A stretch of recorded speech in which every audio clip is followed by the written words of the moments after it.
Hi guys! So, nandito na nga guys yung aking lulutuin. And syempre, ilalagay na natin isa-isa ang ating mga ingredient dito sa ating pressure cooker. So, yan guys. Ito nga pala guys, iba yung pagkahiwa ko niyan. Ganyan ang pagkahiwa ko pang ilalim. And iba din po yung hiwa ko nitong pang ibabaw natin. Ito siya guys. Okay?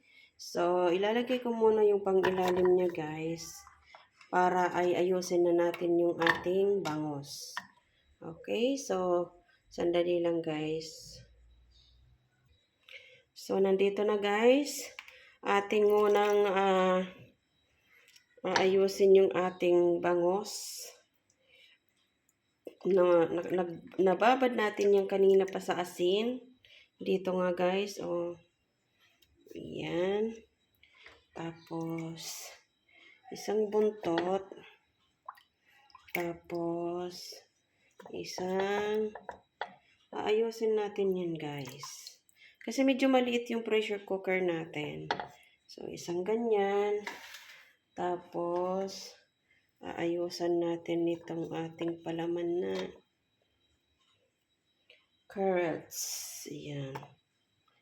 So, tapos, ayan. Tapos, yung ating mga binalatang garlic. Ayan, di ba?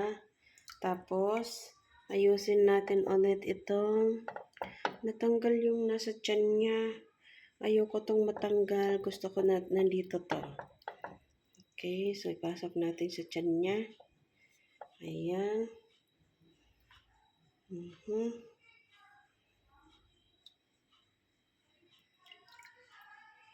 Tapos, dito natin ilagay.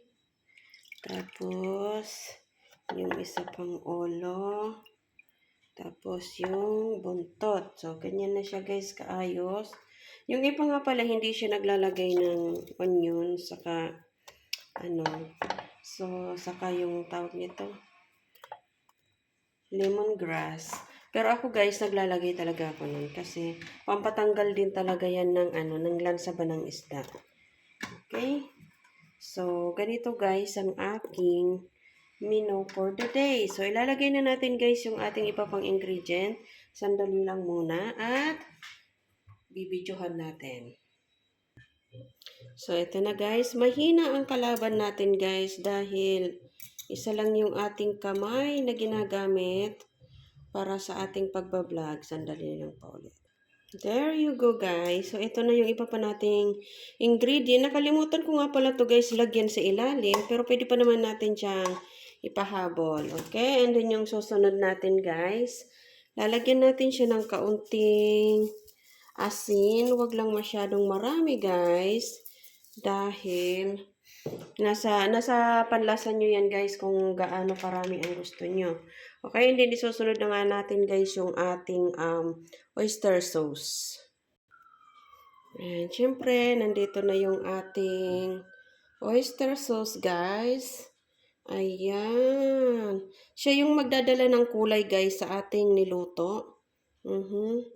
Ayan. Okay? Ang susunod nating ilalagay guys ay yung ating olive oil. Yung olive oil ko nga pala guys, hindi ko yan masyadong dadamihan kasi hahaluan ko siya ng kaunting vegetable oil lang.